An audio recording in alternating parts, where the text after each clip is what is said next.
shot. Got it again towards the net. The rebound. Score! Bunting! Pittsburgh back on top. At some point during the Pirates season, they're going to lay down a bunt in a critical time. We're just going to play Bunting! Yep. And we're all going to giggle with delight. Holy cow. Grab onto your butts. It's going to be a heck of a 5 games for the Penguins as you look at the standings right now.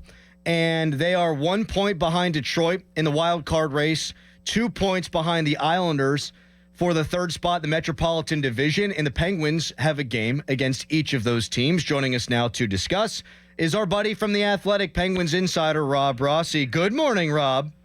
Good morning, gentlemen.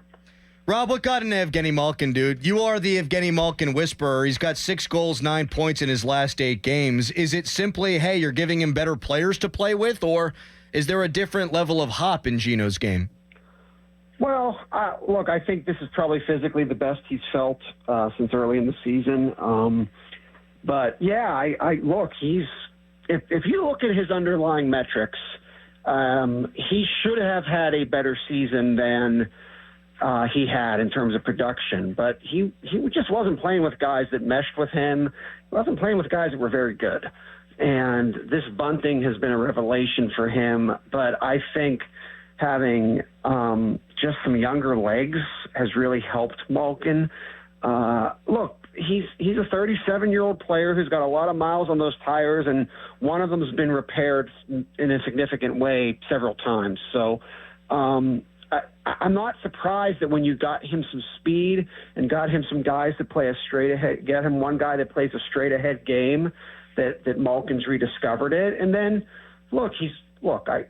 I think everybody knows this, but certainly those of us that do know Gino a little better know that he's a very emotional guy, and he can be very hard on himself when he's struggling, and he can be a guy that when he feels good about himself, you just kind of go, oh, wow, what a difference. And right now he's feeling good about himself. And I think more than anything, even Nedeljkovic or Crosby, what makes them so interesting right now is he's going. And even more than Sid, when Evgeny gets on a run like this, the Penguins tend to look like the Penguins that we know, because he just adds an element that they don't get from anybody else with that sort of emotional jolt. Rob, you just said that Bunting has been a revelation for Malkin, and obviously a big-time game-winning goal the other day by Bunting. But intricately, like, whenever you watch his game, what does he bring to the table, and why does he make this team better? Well, he plays a style that very few of their guys do, and by that I mean it's not just that he's physical. You know, players, they have physical players. Crosby's a physical player. Rust is a physical player. He just makes his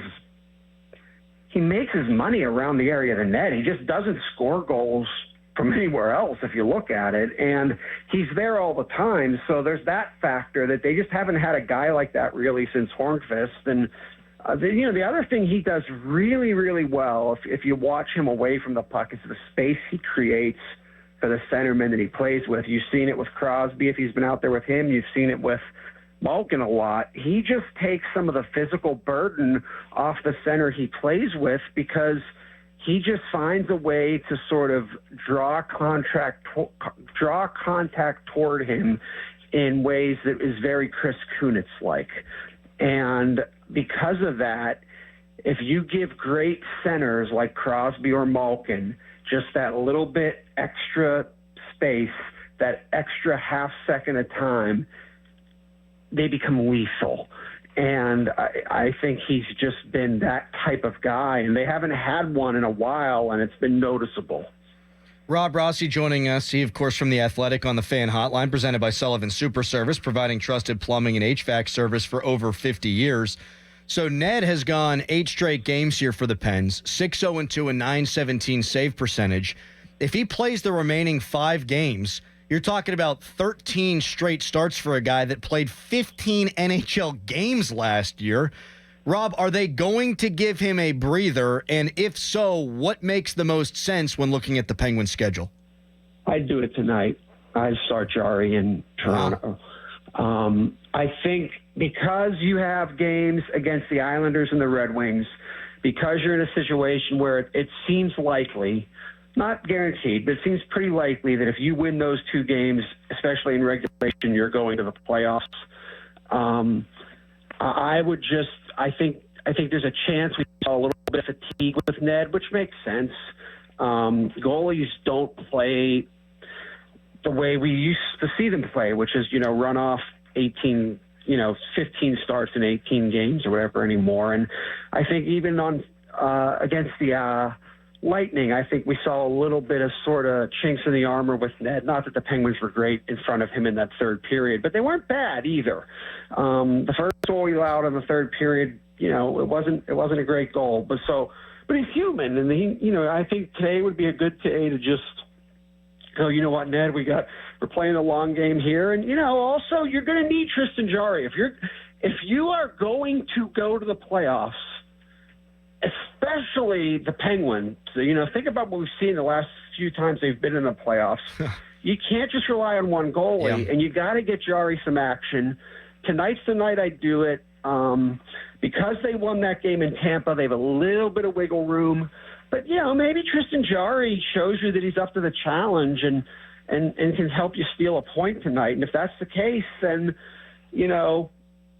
I think it's a worthy risk if you're Mike Sullivan. If that's the case, what do you do then? Say Jarry goes out there and he posts a shutout. What is it, a 50-50 split? Do you ride the hot hand with Jarry? No. All right. All right. For this reason, I think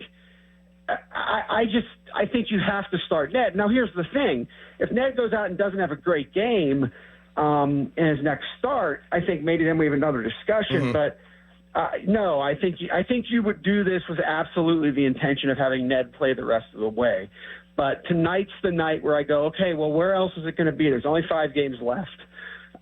You're probably not going to do it in the Boston game this weekend because you're just going to have fewer games after this. So I think this is a very interesting situation. But tonight's the night I would do it if I were Mike Sullivan. Rob, will the Penguins, in your opinion, make the playoffs? And if they do, are they dangerous for whomever they play in the first round? Yes, they are, because this isn't a very good conference, and also because the Rangers and them are the type of a rivalry where you would go, if you're the Rangers. I mean, if the Penguins get into the playoffs, they're going to have been playing some of the best hockey of any team in the league for the last 3 or 4 weeks. So, yeah, I mean, we've seen it where teams like that get in and look more dangerous than their record indicates. And if it's against the Carolina Hurricanes as the 2-3 matchup in the Metro, I mean, look, those games are usually very close. And with the added sizzle of Jake Gensel going against his former team, I think they'd be dangerous. I don't know if I picked them in either series, but guys, it's been a really weird year. Sure and has. I've been saying for 2 months now that this is not a great league right now. This is a league where anybody that gets in has a chance to win a series, if not make a deep run. But they got to get there first. And will they? Boy, it's tough for me to see them. I know everything that happened last season, but sports is weird, guys, and sometimes this just works, and that's as good an explanation as I would have for anybody. Rob, last thing here for you. You mentioned Hornquist in a previous answer about Bunting and even Chris Kunitz.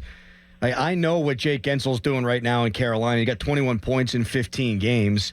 Is this kind of a poor man's James Neal for Hornquist trade that Dubas was able to pull off?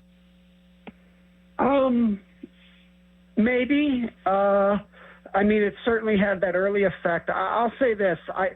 I thought this trade at the time was a win for the Penguins because they got an NHL player back that fits on their team, and also they got 3 people in their system that they didn't have before, and by that I mean tangible prospects, for a guy that was going to test free agency.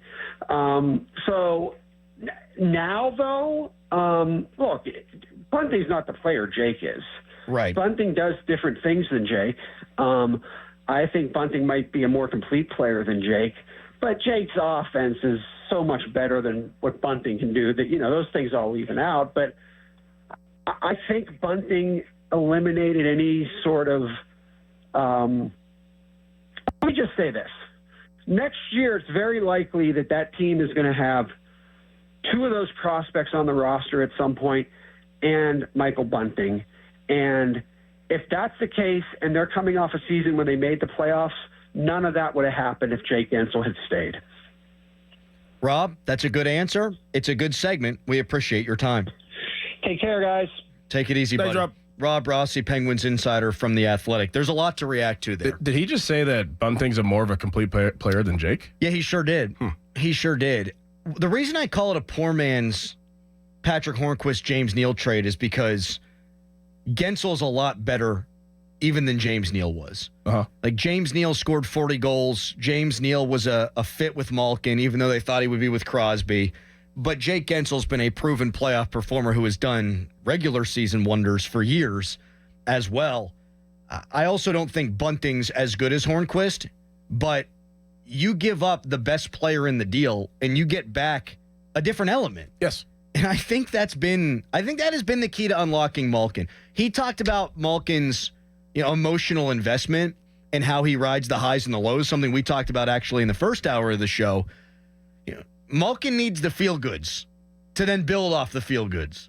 Having Bunting next to him creating space, winning puck battles, things of that nature, I think led to some early success with those two, with Gino. And now that's like a snowball building and going downhill. And they're a different team when Malkin is playing at the level that Malkin's playing right now.